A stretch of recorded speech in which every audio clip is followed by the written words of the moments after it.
Hey, what's up, everybody? It's just Charles Labansi. I want to welcome you guys to another episode of the DREAMERSPRO show, where we cover everything from sports, hot topics, classic, debates, entertainment. And we'll give you guys a fresh perspective on things and how we see them, man. Whew. Stephen A. Smith, man, good Lord. But before we get into it, please make sure you like the video and sub to the channel. Be sure to follow me on Instagram. My handle is CTABANZ. So let's get into today's topic, man. So Stephen A. Smith, man, is becoming like a lightning rod for so many different things, man. Right. And it all really kicked off after that, you know, the rant that he had towards Jasmine Crockett. Then he doubled down. Then he went in, you know, then people started pushing back on him. And then recently he made an appearance on The View. And he was, you know, doubling down on his ridiculous position about Senator Mark Kelly. I mean, it just been a total disaster, right? And everybody in the political world has heard what Stephen A. Smith have really been coming from, right? Like they've, you know. So when we got this story, I was like, again, like what happened now, right? So, you know, throughout that whole Jasmine Crockett thing, you know, one of his former colleagues that he used to work with at ESPN on ESPN First Take, Kerry Champion, actually called him out as well. Man, he did a show responding to her.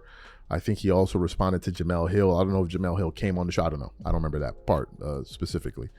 But anyway, I woke up this morning and everybody was sending me this topic.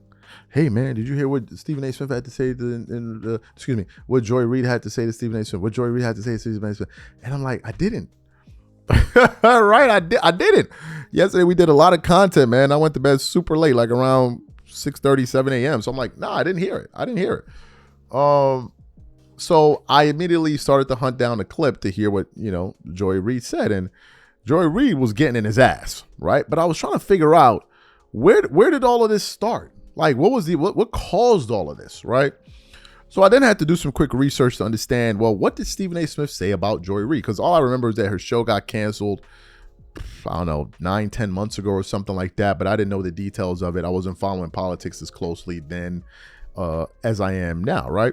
So I then went to go find the clip of what Stephen A. Smith said about her initially after she lost her job with, I think, MSNBC. And I'm like, okay, I'm beginning to see where all of this is coming from. So what we want to do is we want to play what he had to say about her about 9-10 months ago, right? Because it's going to give this show some depth. And then we're going to come back and continue on with the show. Take a listen to Stephen A. Smith's comments here towards Joy Reid about 9 months ago. A lot of people have thrown out opinions. We've seen people, supporters of Joy Reid, speak adamantly and emphatically online in support of her. You've got some folks calling for folks not to watch MSNBC anymore, etc. And obviously, a lot of folks out there are going to point to race and race playing a role in all of this, because with all of the changes that are taking place, why does she have to be the show that goes? We're not going to do that today, because if we had to do that today, we'd have to do it every day. Ladies and gentlemen, we're going to have a real frank discussion right now about what transpires when it comes to us as black folks. We come out of the womb knowing we've got to be twice as good to get half as much. This is not new. And as a result of that, one would argue we're at a decisive disadvantage at times. Okay, fine. There's racism, there's prejudice out there. Yes, that's true. Not in every case, not in all cases, but in some cases, fine. We just have to be careful when we make that argument. I've invited Joy Reid on this show, and I'm looking forward to her accepting my invitation so we can talk. Let me tell you how I feel about Joy Reid first. I respect the hell out of this woman. She is highly intelligent, very, very knowledgeable, very passionate. She has a lot to say. She is more than a conscientious observer, and she is fearless in calling out what she believes to be inequities, unfairness, and the like anywhere, but especially as it pertains to the black community, and obviously as it pertains to leftist to folks on the left. She is a Democrat. I'm not saying whether she's a Democrat officially or not. I'm just saying she leans left. Obviously, if you're on MSNBC, that is the belief. But we can't stop there, y'all. I saw what Megyn Kelly said about her and how Megyn Kelly basically, to some degree, took joy in her being axed. I take no joy in seeing Joy Reid axed from that time slot. As the reports go, she was making about an annual salary in the range of about $3 million a year. I don't want any money taken out of her pocket. But when we want to bring up race as the cause for her being gone, I don't think we're serving ourselves well. Michael Steele is going to be there as well as a replacement, along with Alicia. And you got to remember Menendez is right there as well. It's hard to make the race argument when her replacements are reported to be three individuals that already have a weekend show on the network and they're going to be inserted in the network. And I'm just reading from the reports here, okay? I have not spoken to Joy Reid. I don't know. I've had the pleasure of meeting her on a couple of occasions. I certainly respect her. And I'm not here to castigate her in any way, but we do have to talk about the business in a very, very honest and fair fashion. Joy Reid was incredibly outspoken against the Trump administration, as has always been the case. Since election, her ratings have dropped by 47%. 47%. Ladies and gentlemen, you don't keep your job when stuff like that happens. You just don't. Nielsen Media Research revealed that Reid's show averaged around 759,000 viewers in early December, a 47% decline from the 1.4 million average it achieved in 2024 leading up to the election day. Her ratings basically were damn near cut in half. On February 20th, Reid's show was reported to have around 778,000 viewers, while Fox News' Laura Ingraham attracted an estimated 3.4 million in the same slot. Ladies and gentlemen, that's 3.4 million to 778,000. I'm going to repeat it again. That's 3.4 million to 778,000. That can't be ignored. When we make the argument and we want to bring race into the equation, we got to have it. We got to have the evidence. It can't be subliminal. It can't be something that's assumed. It can't be something that can that is rife with plausible deniability. We got to know it. Now, if you want to sit up there and say Trump had something to do with it, that's fine, because he's coming after them. He's coming after G. He's coming after Mr. Brian Roberts for Comcast and their left-leaning, a news outlet. He's definitely, or a channel rather. He's definitely doing that. We already seen him sue ABC and George Stephanopoulos. We already see him going after MSNBC. Donald Trump had an instant comment on Joy Reid on his Truth Social platform in the immediate aftermath of her being let go, dissing her and enjoying her departure. He's coming after folks. So now what it does is it provokes a bigger conversation about the networks themselves. And what are they going to stand up for? Or are they going to be strictly about their bottom line and kowtow to the President of the United States? Because he's coming for folks that he deems enemies. He's made no apologies nor any secret about it. That's what he's doing. And if you're going to support Joy Reid, the best way for you to do it was to make sure she didn't suffer a 47% drop in the ratings. Excellent. So you heard what he had to say about that, right? So based off of what I was able to ascertain from him, her show was canceled right after the elections, right? And it had to do with a 47% drop in ratings, right? Now, I want to say this quickly, however.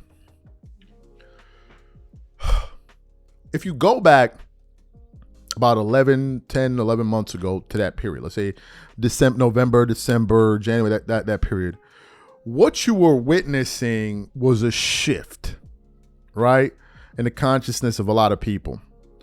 People, in terms of like commentators, Americans, or whatever, they were pivoting towards a lot of conservative podcasters, conservative news outlets, right? Because there was this big wave of support towards Donald Trump after the I think the attempted assassination, when the bullet I think hit his ear. Then it was the other one, this other story we heard about someone trying to get him in Mar-a-Lago. So he had so much support. And at that time, you had so many people endorsing him. I think he had done the Joe Rogan interview leading up to election night. So there was all of this support. And, you had a lot of podcasters, Andrew Schultz, all of these guys were throwing their support in the direction of Trump. So all of the momentum was heading in that direction, right? Literally, that's what was happening. So around November, December, January, it was February, it was at its zenith at that point in time. But then over time, things started to switch. And I think what happened was Joy Reid was there while that switch was taking place, because they're talking about a drop that she had around those months. And that's something that Stephen A. Smith himself alluded to. But I want to point some things out to you, because the shift has also been taking place in the inverse. What I've been witnessing over the last few months is a huge surge for liberal podcasters. Huge surge. And I'm just going to go off of some YouTube numbers that I just want to quickly give you guys. Okay. Midas Touch, I believe, is now the #1 political podcast in the United States. I don't know their podcast numbers, but I do know their YouTube numbers. All right. Let me just give you some of the months, right? Midas Touch, okay, just to give you an example. In September, they picked up 140,000 subs. Mitch, you can put this up if you want to. 140,000 subscribers. Next month, they picked up 140,000 subscribers in October. November, they picked up 110. December, they picked up 80. Then what happened? The election takes place. Then you see a reverse. January, they pick up 250,000 subs. February, they pick up 470,000 subs, right? And in those same months, in December, they picked up 111 million. Then January, 200 million views. Then February, 264 million views. Then March, 334 million views. And now last month, they got 247 million views. You look at another platform, Secular Talks, same thing. Heading into the elections, the numbers weren't really that high. December, 50,000, January, February, 100,000 plus. Now, if you look at this guy's view gained over the last year, you will notice a trend. Ever since the election is when his views have now skyrocketed. You look at another guy who is an absolute powerhouse when it comes to views, Brian Tyler Cohen. Okay, during that period, well, if you look at March, or rather January, he picked up 130,000 subs, February, 200,000, March, 380,000, kind of similar to Midas Touch. That same March, he got 254 million views on YouTube. Same thing last month, 126 million views. Now, if you look at, for instance, big voices like Joe Rogan, for example, if you just look at his YouTube numbers, his subscribers have plateaued, right? But he hit 700,000 in October. November, he picked up 600,000. December, he picked up 200,000, and then since then it's kind of been fluttering. If you look at his views, they've been hovering around 30 to 40 million every single month. Another person, although she does well, Megyn Kelly, her biggest spike came when in November she picked up 195 million views. Then since then it's been kind of trending in the opposite direction. So what you've been noticing is that you've been noticing a shift, right? More people are kind of looking for these liberal voices. Now you see platforms like CNN, MSNBC bringing on podcasters and all of that. So that's a switch. So I think a lot of what you saw was when that switch was taking place, right? But anyway, Joy Reid, I think she was either on Kerry Champion's show or she was on her show. I don't know whose show it was. She decided to respond to Stephen A. Smith. And ladies and gentlemen, let me tell you, it was brutal. Take a listen to Joy Reid here. He was talking about your show. What did he say about your show? And then you had to respond. He said I got fired for ratings. And I'm like, excuse me, sir.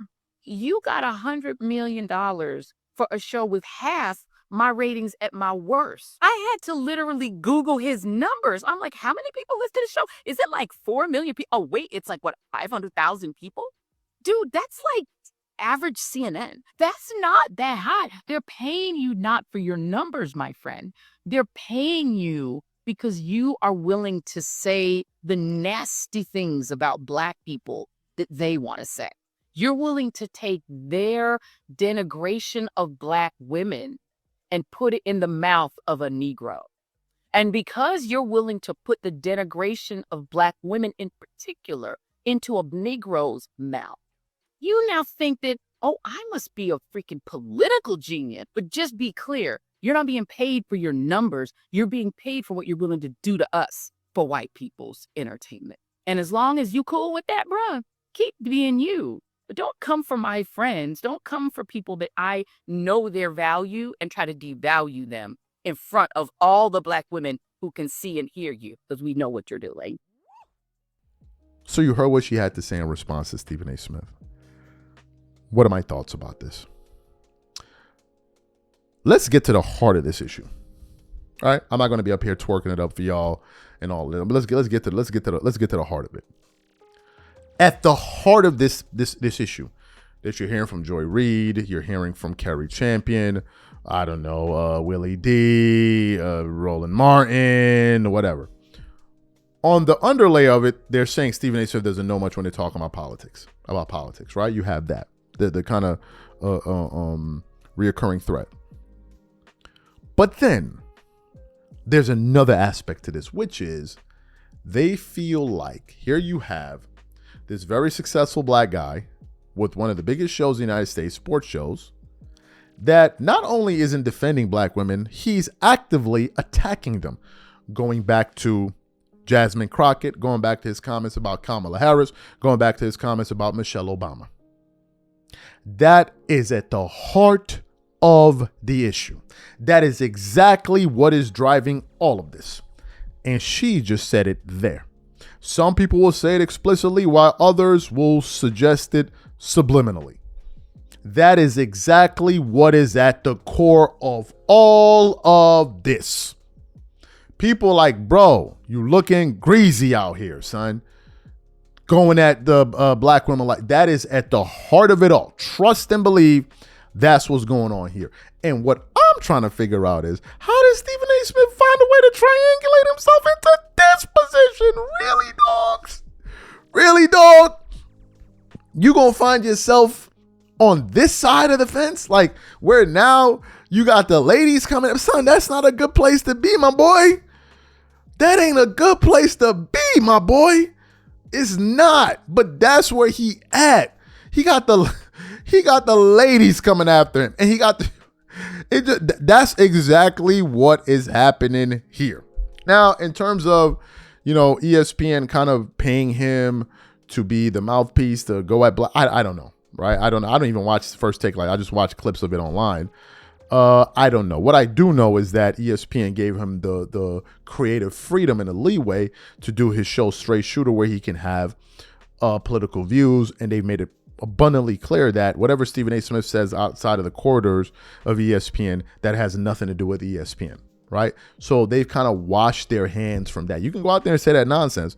As long as you didn't say it on our platform, it has nothing to do with us, which now gives Stephen A. Smith the autonomy to go out there and say these things. Obviously, he has his radio show and all of that. But at the heart of it, is this is where we are. And that's why you heard him eventually have to kind of go back there and apologize to Jasmine. I don't know, bro. I wouldn't want to be in that position. Right? And essentially what happened, let me say this in closing. What happened was, when that shift took place, Stephen A. Smith kind of jumped on a little bit late. Right? Because Stephen A. Smith voted for Kamala Harris. Some of these people in the comments don't even know this. He voted for Kamala Harris, and he said, I feel like an idiot voting for Kamala Harris. So leading up to election night, he voted for Kamala. So what ended up happening was he was jumping on the ship, right? He was riding that wave, and now you're there, and now you got to stay there, right? Because for as long as I've known Stephen A. Smith, he's had a lot of liberal views. So now all of a sudden, the only thing I heard about him that sounds conservative, and I don't really think it's conservative, is his capitalistic view, where essentially he just wants to make money, right? But I know a lot of Democrats and liberals that want to make money too. So I don't know if that's a conservative thing. But this is where it is, man. This is where it is. So you guys asked me to comment on it. Here I am. These are my thoughts. Whatever you guys think, please leave your thoughts and comments in the comment section. We catch you guys on the next show. Peace. Stephen A. Smith, man. Good luck, buddy.